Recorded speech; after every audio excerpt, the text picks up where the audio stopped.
أسعد الله أوقاتكم كل خير. يسرنا الليلة استضافة الشيخ طلال بن عواد الحبيشي، الداعم الرئيسي لمسابقة الماس، وهو الحقيقة رجل له بصمة مميزة في جميع المناشط والمناسبات الاجتماعية.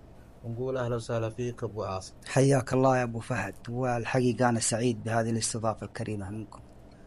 تجربتك مع المسابقة الرمضانية وما هو شعورك بعد نجاحها الكبير؟ الحمد لله وكفى، والصلاة والسلام على النبي المصطفى نبينا محمد بن عبد الله عليه أفضل الصلاة وأتم التسليم.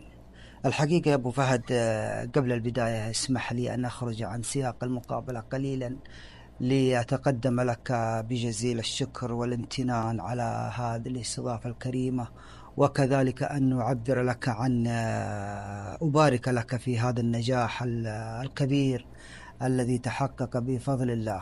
وهذا ليس غريبا عليك، فقد كان النجاح سواء على المستوى المحلي أو المستوى العام له أصداء كبيرة في المجتمع، وهذا بفضل الله ثم بجهودكم واستخدام التقنية الحديثة التي سهلت على المشاركين هذه المسابقات الرمضانية.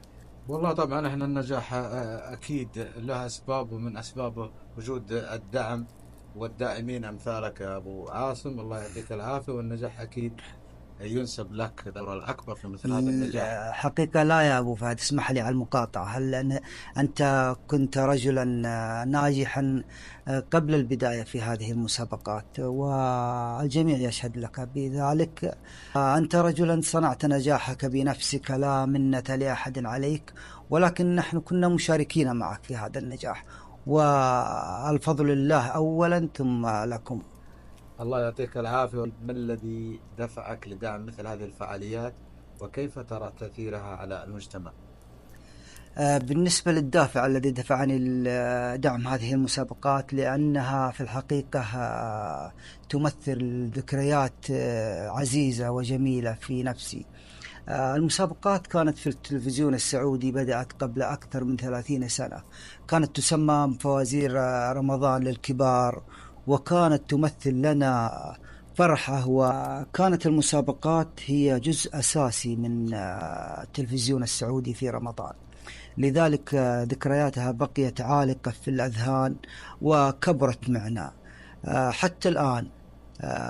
تمثل لنا أجمل الذكريات مهما تقدمنا في العمر، ومهما تجد الجميع يتذكرها ويشتاق لها. اجمل ذكريات لو يحدثنا عنها. الحقيقة أجمل الذكريات في رمضان، وربما عند الجميع ليس عندي أنا فقط، هو اجتماع الأسرة على سفرة واحدة في رمضان عند الإفطار. اجتماعهم يزيد التواصل والمحبة بينهم، يغرس في نفوسهم محبة الأسرة، أهمية الاجتماع. وأنا من هذا المنبر، منبر الماس، ينبع أوصي كل أب بأن يهتم باجتماع على سفرة واحدة في رمضان، لأنها ستبقى في أذهان الأطفال مهما كبروا، وتبقى شيء أساسي. كيف ترى دور المسابقات الثقافية في تعزيز الثقافة العامة والتواصل الاجتماعي خلال رمضان تحديدا؟ بالنسبة لتعزيز الثقافة عند المجتمع، هي مهمة جدا، لأنها تمثل نشاط محبب عند المجتمع بصفة عامة، ليست كالثقافة التي تؤخذ مثلا عن طريق المدارس أو التعليم، تأتي بغلاف محبب لدى الجميع. لذلك أرى أن دورها تقريبا أساسي. ما الذي يميز رمضان في مجتمعاتنا العربية عن بقية الشهور؟ يعني رمضان مميز، إيش اللي يميز؟ والله بالنسبة لشهر رمضان، نحن كمسلمين يمثل لنا شهر رمضان شهر عبادة وصيام وصلاة وقراءة للقرآن، بمعنى أصح شهر ديني للتقرب لله سبحانه وتعالى، للتزود بالطاعات والقربات، كذلك لزيارة الأقارب والأرحام والمناسبات الدينية. رمضان فرصة عظيمة لكل مسلم ليتزود بالعبادة، ليكفر عن جميع أخطائه خلال سنة كاملة مضت. فرصة تستحق أن يستغلها المسلم كما يجب. هل لدى الشيخ طلال عواد طقوس معينة في رمضان أو عادات دائما يحرص عليها في رمضان؟ حقيقة لا يوجد لدي طقوس معينة في رمضان. يبدأ يومي في رمضان كأي يوم عادي. زيارات بعد صلاة المغرب أو بعد الإفطار، الاجتماع مع الأسرة، التواصل، زيارة الأصحاب. لا يوجد طقوس محددة في رمضان. تفاعل المشاركين مع المسابقة اللي أنت كنت الداعم الرئيسي فيها، وهل لديك مقترحات لتطويرها في المستقبل؟ الحقيقة التفاعل كان أكثر من المتوقع. التفاعل كان بنجاح منقطع النظير.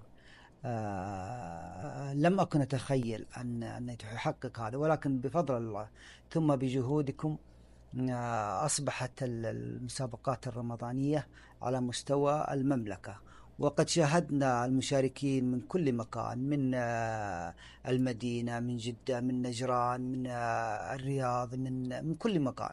كانت ناجحة بكل المقاييس، والفضل لله ثم لكم وللماس. ما هي رسالتك للمجتمع في رمضان وغير رمضان؟ ماذا تود أن تقول في نهاية هذا الحوار؟ والله رسالتي للمجتمع هي أن رمضان فرصة للمسامحة والعفو والتواصل وزيارة الأرحام. صلة الأرحام شيء عظيم في كل الأوقات، ولكن خصوصا في رمضان.